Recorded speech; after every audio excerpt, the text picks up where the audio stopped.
I'm an idiot. It's showtime! I don't deserve these powers, if I'm being honest. Like, what am I even contributing? Ow! There's already a superhero with a red suit with a lightning bolt on it. Aquaman is literally huge and he's so manly. And Batman is so cool. And I'm just me.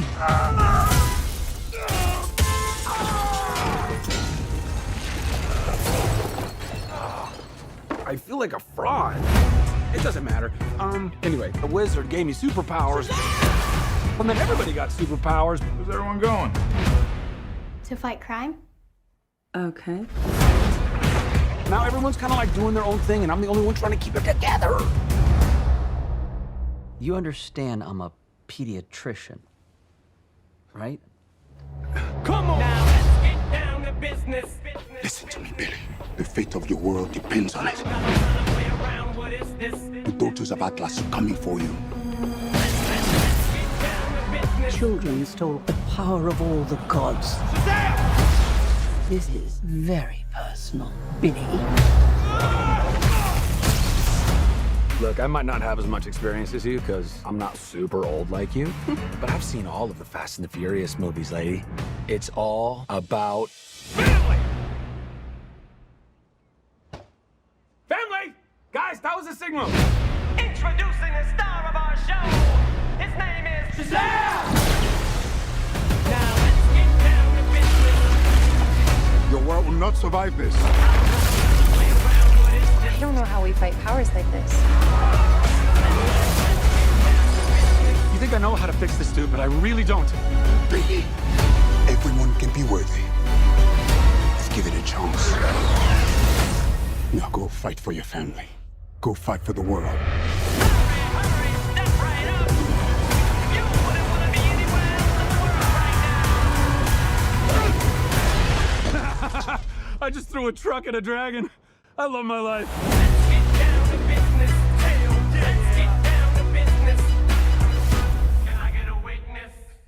Welcome back, everyone. This will be my brand new Shazam 2 Fury of the Gods trailer video from Comic-Con. There's a whole bunch of Easter eggs, so we'll break it all down. There's a bunch of Comic-Con trailers I'm still working through, so be sure to subscribe to get all the videos. Make sure you enable alerts for my channel, too. It's probably going to take a couple more days to get through all the really big stuff. Seriously, there was so much cool stuff that they dropped at Comic-Con. Real quick shout out to my friends at Raid Shadow Legends who asked to sponsor this video. Raid Shadow Legends is one of the biggest mobile games in the world right now that's totally free to play. That's right, it's free.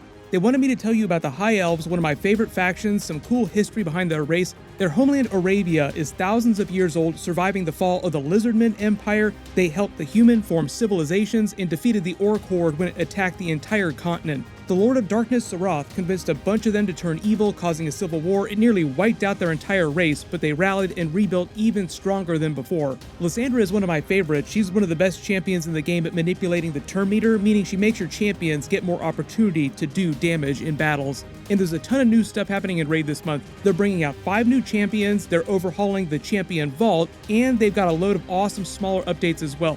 On top of that, Raid's running a huge series of summer splash events for the whole month where you can get your hands on some incredible skins for everyone's favorite dwarf, Trunda.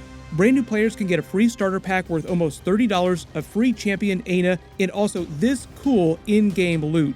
All that free stuff you can find in your inbox in the upper right-hand corner for the next 30 days, so be sure to check it out. But the big thing in this trailer is just teasing what's been going on the last couple of years with the Shazamly, and they actually called them the Shazamly during the Comic-Con panel, even though that was more of a pop culture fan thing. The big idea is the movie's meant to pick up a couple years after the events of the first film. They've been active as heroes in the Philadelphia area the last couple of years, but the big joke that they open with is him in therapy because he doesn't feel like he's as good as, say, like the Justice League heroes. Like, is he using his powers as effectively as he could be? There are a ton of Easter eggs and references to the other Justice League movies and some of the other Justice League heroes, as well as pop culture references like Fast and Furious and other funny stuff. So we'll point those out as we go through those parts of the trailer. You probably recognize PJ Byrne from like 1,000 other things. He's playing his pediatrician. Like, you realize I'm a pediatrician here, I'm not an actual therapist. Because the whole joke is that Billy is actually a little kid, like he should still be seeing a pediatrician, but his doctor here doesn't know that he's really Billy Batson, an actual kid in the body of an adult. If you look around the doctor's office here too, there's a ton of DC Easter eggs. Probably the biggest WTF is the Green Lantern Easter egg in the background, but like there are a bunch of Wonder Woman plushies. There's an S for Starro in the background here, referencing the events of the Suicide Squad movie. There's Titano, the super ape from the Superman comics that represents the letter T. He was a chimp named Toto that was sent to space during a test flight and was bombarded with cosmic rays that gave him superpowers that Superman fought way back in the classic comics. There's several Wonder Woman plushies, there's Batman plushies, there's a Batman action figure, there's a Flash action figure. But like I said, there's a Green Lantern action figure, meaning that Green Lantern already exists in this continuity, and this is meant to take place in the DCEU. Like, this is the new timeline. Like, the movie takes place around the same time as the events of the Black Adam movie, so that the Shazam League doesn't get caught up in what's happening during the Black Adam movie. Like, they explain why they don't rush over to Kahndaq.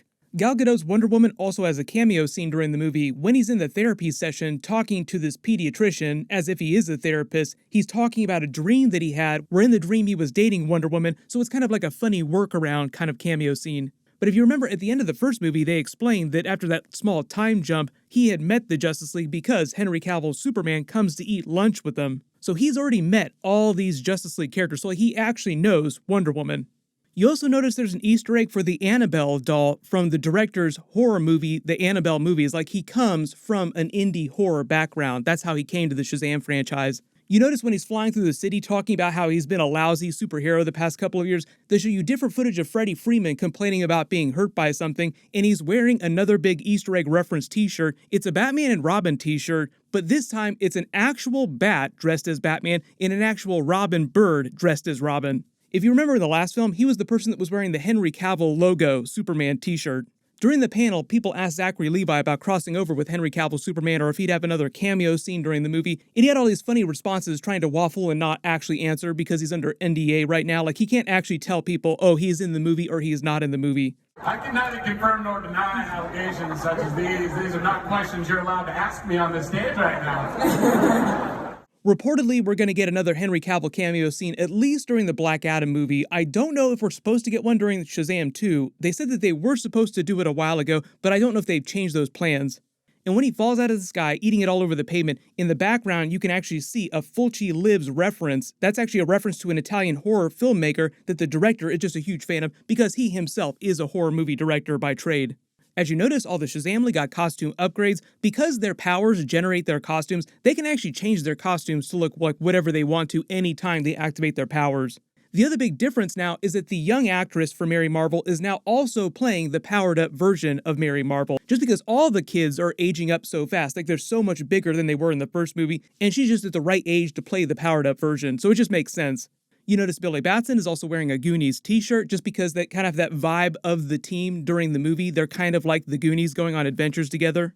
The big structure that you see here is where the god-level characters live, the villains in the movie. They haven't completely explained how this version of the Wizard Shazam is back because he seemingly died, like he seemingly vaporized into nothingness when he gave all of his powers to Billy. But however they've explained it, they've trapped him. The three villains are meant to be three daughters of the Greek titan Atlas, who they draw their stamina from, based on this acronym here. Helen Mirren's character is named Hespera. She's the oldest sister. She's named after the Hesperides, who were the daughters of the evening, the nymphs of the west, and they were the three daughters of the titan Atlas. So it's a bit of a change on the name, but it's a riff on the idea that there are three daughters of the titan Atlas, and each of them have different names, but they are the three daughters of that titan. Lucy Liu is playing the middle daughter named Calypso, and they've changed the backstory for the Rachel Zegler character. She's playing someone called Anthea. In the movie, I believe that she's also supposed to be one of these three daughters of the Titan Atlas, but in the movie they make it kind of seem like she winds up honeypotting Freddie Freeman. Like they're trying to get the powers of the Shazam League back, so they try to take the staff of the wizard back that he broke at the end of the first movie. Whatever they do with that, they wind up reforming that. But I think the idea is that the Rachel Zegler character rebels against her sisters and winds up helping the family. Like, she actually does fall in love with Freddie Freeman. Like, they do have some kind of relationship going on in the background. But you can see her in her god-tier form here, like with all of her armor and her using her powers. In Greek mythology, Anthea was meant to be the daughter of Zeus in another character. I think they just changed that and made her the daughter of the Greek titan Atlas. Because this trades so heavily on Greek mythology, the Greek titans, and obviously Wonder Woman's gods are the Greek gods, I'm sure there'll be some references to that as well, because you also see some of the Greek ruins during the trailer. It seems like what they plan to do is restore the Earth to a state when the Titans ruled. Like whatever they're doing, unleashing all this power, you see all this greenery growing all over the Philadelphia area. Something they're doing is physically changing the world back to this old school state when the Titans ruled. They make the obvious Vin Diesel family Fast and Furious joke because he's expecting the Shazamly to show up the minute that he pounds his fist and says, family. But also the other joke here is that Helen Mirren is in the Fast and Furious movies. I love the way that she reacts to that too. Like, what? It looks like their parents wind up finding out that they do have all these powers. Like you see them standing there on the rooftop with the wizard Shazam. Also, this version of the wizard seems like a much younger version of the character. So the way they explain him coming back sounds pretty twisty. This scene is inside the Rock of Eternity where their new lair is, where the chamber of all the thrones are. Like she's sitting in front of the thrones looking at all these history books trying to find information about the origin of their powers and the origin of the gods that they get their powers from. In the background, you can see that they basically turn their lair into their own version of a Batcave. Like you see all these lights hung up. It's basically like a little kid's idea of what a Batcave should look like. This is just another scene in a different part of the Rock of Eternity where it seems like they go to find more information about the villains. The idea is that the Rock of Eternity exists kind of like a Doctor Who TARDIS style situation where it's bigger on the inside. There are just more and more rooms. It just goes on forever. It's also a gateway to a bunch of different dimensions as well, which is why in the first movie you see them opening doors to different dimensions. It looks pretty solid. You can tell they spent way more money on the visual effects budget. The plot of the movie seems pretty simple though, like the daughters of the gods that they get their powers from want to take those powers back. But they're also introducing the Black Adam character, so they want to hype up a Shazam versus Black Adam movie at some point in the future, even though he's not meant to be a big part of this film. I think it will just be like a post-credit scene just teasing that they figure out that there's like another dude out there who has the same powers that they do. I'll do a new video for the Black Adam Comic-Con trailer in the next couple of days, so make sure you have alerts enabled for my channel for that. But the way The Rock explained it is that when he comes out of his prison after 5,000 plus years, he doesn't know that the Shazamly exists, he doesn't know the Justice League exists, he doesn't know anything about Superman. All of his current knowledge stops at about 5,000 years ago the minute he went into that prison. So it'll probably be the end of the Black Adam movie before he also learns about the Shazamly, about the Justice League characters. Either way, post all your reactions and all your theories in the comments below. If there's any big Easter eggs that you spotted in the trailer that I didn't talk about in the video, just write them below in the comments. But we'll get more trailers later this year around the time Black Adam comes out, because this is coming out in December. We don't want to have to wait that long after the Black Adam movie to get the Shazam 2 movie. There's a bunch of other trailers. Like I said, I'll try to do videos for all of them in the next couple of days. Everyone click here for my brand new Black Panther Wakanda Forever trailer video and Easter eggs, and click here for my brand new She-Hulk trailer and Daredevil Easter eggs. Thank you so much for watching. Everyone stay safe, and I'll see you guys in the next one.